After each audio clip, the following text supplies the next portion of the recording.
2차전지 관련주들이 그래도 핫하잖아. 코스닥 대장주가 이제 2차전지 양극재 기업들이고 하다 보니까 성일하이텍이라는 데가 엄청나게 주목을 받고 있는데, 그래도 좀 알고는 청약해야 되잖아. 공모가가 얼마예요? 공모가 5만 원. 한 주에 5만 원? 한 주에 5만 5만 원 원. 있으면은 한 주 받아요? 네, 5만 원 줄 테니까 한 주 좀 받아오세요. 최소 청약 수량이 10주부터 시작을 하기 때문에 50만 원 가지고 청약을 해야 돼요. 근데 청약 증거금은 100% 다 있지 않아도 돼요. 어차피 그만큼 배정을 못 해주니까 50% 절반만 있어도 돼요. 그러니까 주당 5만 원인데 10주를 청약해야 되니까 최소한 50만 원은 청약을 해야겠죠? 근데 25만 원, 50%, 25만 원어치만 청약을 해서 10주를 신청을 하면은 한 주를 받을 수도 있고 못 받을 수도 있고 그래요. 25만 원어치 청약을 해서 5만 원짜리 하나 받아. 근데 이게 뭐 따상을 가 13만 원이 되겠죠. 그리고 5만 원짜리가 13만 원이 되는, 치킨 값이 아니라 한 족발값, 피자값 이상은 버는. 자, 해서 청약을 하려면 세 군데 증권사로 가면 됩니다. KB, 대신, 삼성. 근데 물량은 KB가 제일 많아요. 그리고 대신이 똑같고 삼성은 인수단위여서 제일 적어요. 배정 수량이 30만 7,050주예요. 그리고 대신증권도 똑같고 삼성증권은 5만 3,400주. 경쟁률로 어떻게 되는 거예요? 삼성보다는 KB 대신이 조금 더 낫겠죠. 근데 그 청약 한도가 KB증권은 10,000주까지예요. 10,000주까지, 한 주. 그러니까 한 명이 청약을 할 수 있는 한도가. 그러면 5만 원에 10,000주면 얼마예요? 5만 원에 10,000주면은 그러니까 5억까지 KB에는 청약이 가능하다는 거예요. 근데 대신은 15,000주까지예요. 청약 한도가. 그리고 여기는 한 7억 5천 정도 되겠죠? 2,500주. 그럼 당연히 많이 하면 많이 할수록 경쟁률은 높아가니까 비례균등이나 일반 경쟁에서 조금 더 경쟁률은 낮아질 수가 있겠죠. 그리고 고객 수가 어디가 더 많은 증권사냐, 여기서도 좀 눈치 게임이 있는 거야. 사람들이 대신증권을 많이 쓸까, KB를 많이 쓸까? KB. 그치. 그러면 KB의 경쟁률이 일반적으로 조금 더 높을 수 있다. 그래서 대신증권이 조금 더 유리할 수도 있겠다. 이런 세 개 다 하면 통밥. 안 돼요? 우리가 그 비례균등 청약이 이제 시작이 되면서 중복 청약이 되면 다 취소가 됩니다. 그래서 한 군데만 해야 돼, 한 군데만. 그래서 이제 눈치 작전이 좀 필요하다는 거예요. 절대 중복 청약하시면 안 돼요. 청약은 그래서 7월 18일, 19일 이틀간입니다. 공모주는 청약 그 마감 시간이 오후 4시거든요. 16시 오후 4시예요. 이거 잊으시면 안 되고, 그리고 환불은 21일에 되고, 그리고 상장은 7월 28일 목요일로 예정이 되었습니다. 근데 이거는 상장일은 좀 거래소 사정이나 회사 사정에서 달라질 수가 있어요. 그래서 항상 상장 예정일이라고 표현을 해요. 상장 예정일은 7월 28일 목요일입니다. 그리고 중요한 거는 그 기관 투자자 대상으로 수요 예측을 했을 때 2269대 1, 2269대 1의 경쟁률이 나왔어요. 이게 LG 에너지 솔루션보다 더 높은 사상 최고의 청약 수요 예측에서 수요 예측의 경쟁률입니다. 물론 청약 경쟁률은 나중에 또 따로 나옵니다만, 물론 LG화학은 거의 뭐 그때 뭐 몇십 조였잖아. 공모 규모가. 그 10조가 넘는 단위였고, 여기는 뭐 1,300억 정도 공모를 하는 거니까 1,335억 원 정도 공모를 하는 거니까 더 적은 금액이 몰려도 여기가 경쟁률이 높았던 거예요.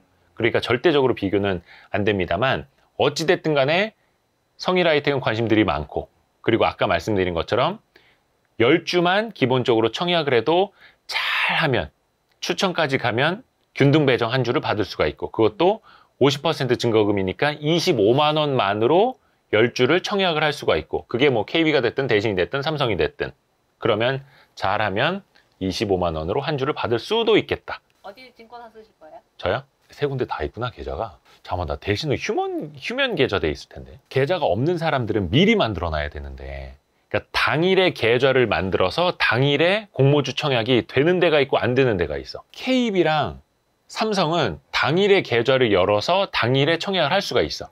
근데 대신은 당일에 안 돼. 17일까지요. 그러니까 7월 17일까지는 만약에 계좌가 개설이 됐다. 그러면 18일이나 19일 날 청약은 할 수가 있는 거예요. 미리 계좌를 열어놔야 되고. 그 온라인 청약 수수료는 한 1,500원에서 2,000원 정도? 증권사마다 좀 다르긴 한데 그 발생하는 것도 있고. 만약에 내가 대신증권 계좌가 살아있으면, 휴면으로 분류가 안 돼 있으면 이걸로 청약을 하는 게 나을 것 같고, 왜냐면 대신권을 쓰는 사람들이 상대적으로 없는데 배정 주식 수는 똑같다. 근데 아까 맞다, 내가 그래서 저 대신증권에 IPO 하시는 그 임원분한테 여쭤봤거든. 한 얼마 이상 들어오면은 비례 배정이 좀 경쟁률이 너무 심해지느냐. 여기가 그 일반 배정은 30만 주로 되어 있는데 비례 배정이 15만 3,525주씩이래요. 15만 주. 그러니까 15만 건 이상 요 증권사들로 들어오면은 경쟁률이 1대 1보다는 높아진다라는 겁니다. 한 주도 못 받을 수도 있다. 추첨을 통해서. 한 명이 한 건밖에 할 수 없으니까 한 건이 1명이나 똑같은 거죠. 그 비례 배정은 한 사람당 한 주씩을 의무적으로 줘라 이거야.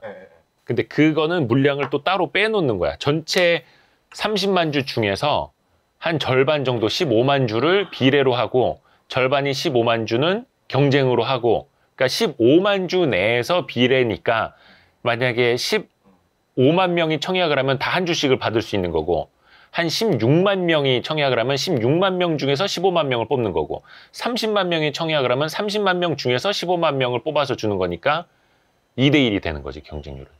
7월 18일 날 일반 청약 첫날 하시는 분들 많지는 않고, 예, 눈치 게임 하다가 경쟁률 보고 7월 19일 화요일 날 오후 한 3시 넘어서 청약하시는 분들 많을 것 같고, 그리고 7월 28일에는 뭐 따상을 하네, 뭐 시초가에 던지네 마네 하면서 또 엄청나게 화제가 되었죠. 근데 이거는 사실 너무 이벤트적인 거여서 이게 뭐 투자의 본질은 아니고. 성일하이텍이 뭐 하는 회사인지도 모르면 안 되는데, 일단은 좋은 일을 하는 회사입니다. 환경기업이에요. 리사이클링, 재활용해서. 근데 자원 재활용인데 그 중에서 뭐다? 제일 핫한 2차 전지를 재활용하는 회사. 얼마나 핫해? 2차 전지 재활용 시장이 아직은 꼽히지도 않았어. 성일하이텍이 그러니까 2차 전지 폐배터리 가져와서 그게 ESS든 전기차든 일단은 전기를 다 방전을 시켜버립니다. 그냥 놔두면 자연 방전돼요. 어떻게 돼요? 물리적으로 깨부셔. 해체를 하는 거예요. 해체를 하고 그 다음에 열 처리를 하고 분쇄해버려. 부셔버려. 그러면 이제 배터리 파우더가 납니다. 이걸 이제 블랙 파우더라고 해요. 왜냐면 이것저것 다 섞여 있으니까. 그 블랙 파우더를 가지고 그 다음에는 습식 재련이라고 하는데, 뭐라 해야 되나? 화학식으로 발라낸다? 걸러낸다? 뭐 침출 방식, 여과 저장, 용매 추출, 뭐 이런 방식을 통해서 황산 코발트, 니켈, 리튬, 망간, 우리 NCMA라고 하는 거죠. 그리고 거기에다가 리튬을 섞으면 리튬이온 전지가 되는 거고. 우리 코스모 신소재 과학고 배웠잖아. 코발트, 니켈, 망간만 합치면 NCM이 되는 거고, 그게 뭐다? 전구체라는 우리 까만 가루 보여줬잖아. 까만 가루. 거기에다가 하얀 가루를 섞으면 그게 리튬 이온 전지의 양극재가 되는 겁니다. 알루미늄에다가 요거를 이제 발라 구워. 그러면 이제 그 양극이 되는 겁니다.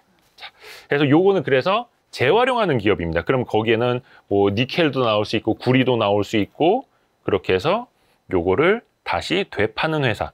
그 회사가 성일하이텍인데, 성일하이텍이 왜 주목을 받느냐는 건 이 2차 전지 재활용 분야에서 선두 기업이기 때문이에요. 제일 먼저 연구 개발을 시작을 했고, 제일 먼저 기반을 닦아왔고, 뭐 LG 화학이라든지 이런 데랑 또 파트너십도 맺고 있고, 또 해외 진출도 같이 하고 있고, 그래서 주목을 많이 받는 거예요.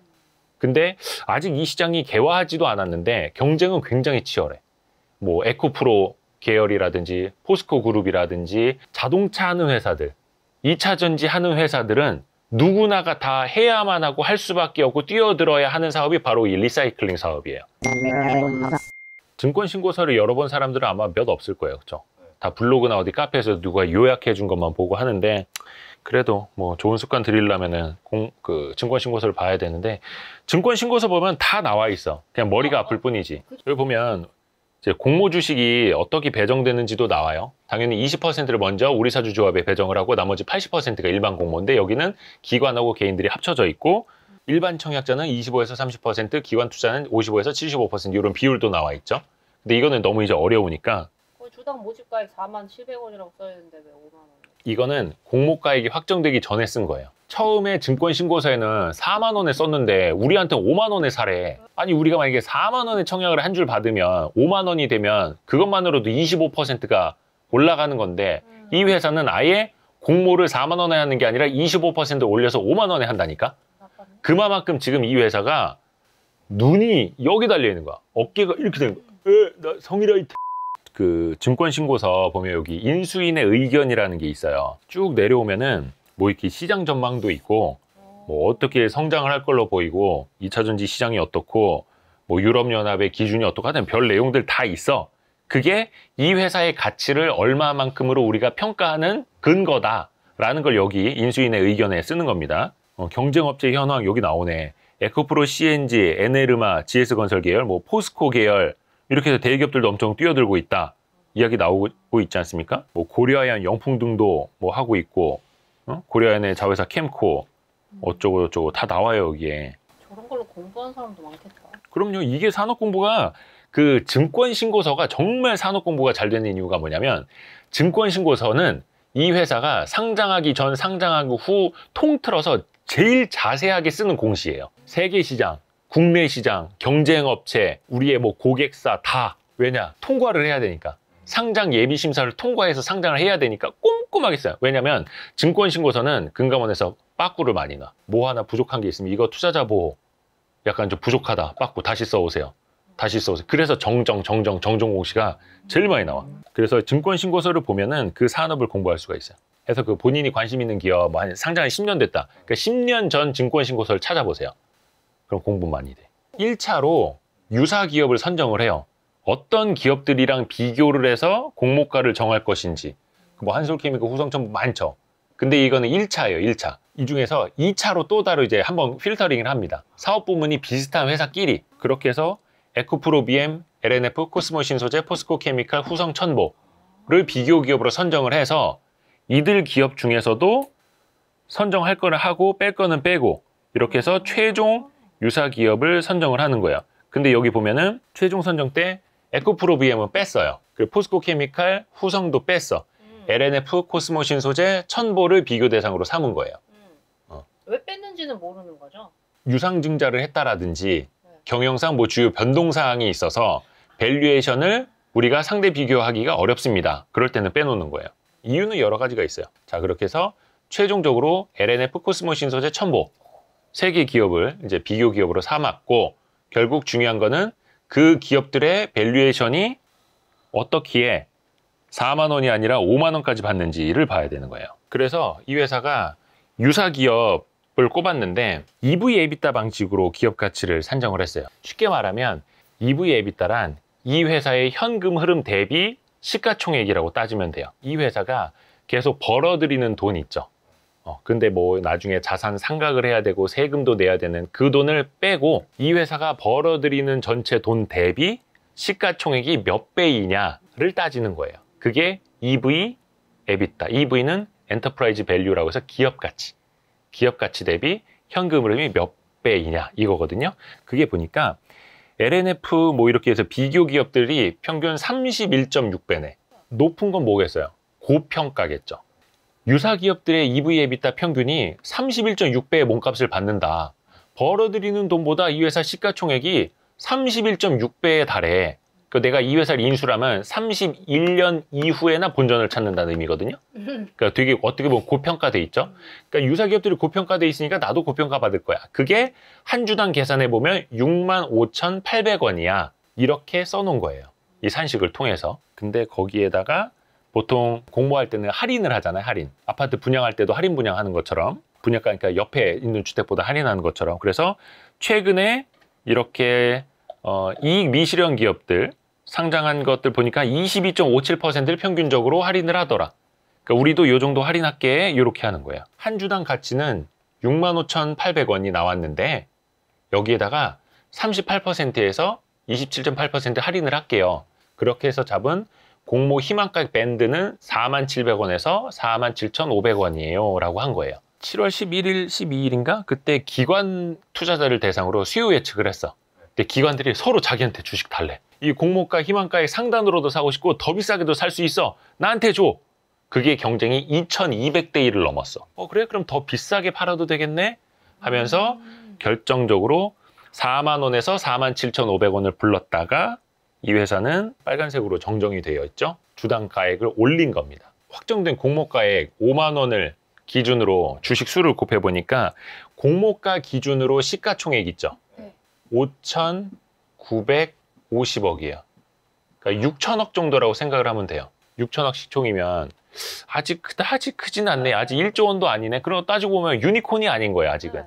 그래서 여기에서 사람들이 따상 기대감이 나오는 거야. 아니 그렇게 2차전지 폐배터리 리사이클링 기업 중에 1등 기업인데 아직 시총이 1조 원이 안 돼? 그러면 공모주 잡으면 이거 1조 원 넘을 수도 있겠네. 상장 첫날. 물론 어떻게 될지 모르는 거야, 그거는. 아무도 모르는 거야, 그거는. 이 공모가를 산정을 한 배경 중에 하나가 미래 실적을 추정을 해서 한 거예요. 증권신고서에서도 이런 게 나와 있어요. 희망 공모가액을 산출할 때 요거 주의해야 되는데, 이 회사가 작년에 벌어들인 돈이 아니라 올해 벌어들이는 돈도 아니라 아까 EV EBITDA 32배의 몸값을 그 정도의 가치를 평가받는다 했잖아. 32배면 뭐예요? 이 회사 지금 인수했을 때 본전 찾으려면 32년이 걸린다라는 거죠. 근데 그게 2023년 추정 EBITDA 6월 말 기준으로 현재 가치를 환산한 수치에다 적용해서 산출했다라는 거예요. 그러니까 2023년 미래 실적을 현가화해서 할인을 해서 그걸로 몸값을 잡았으니 어떻게 되겠어?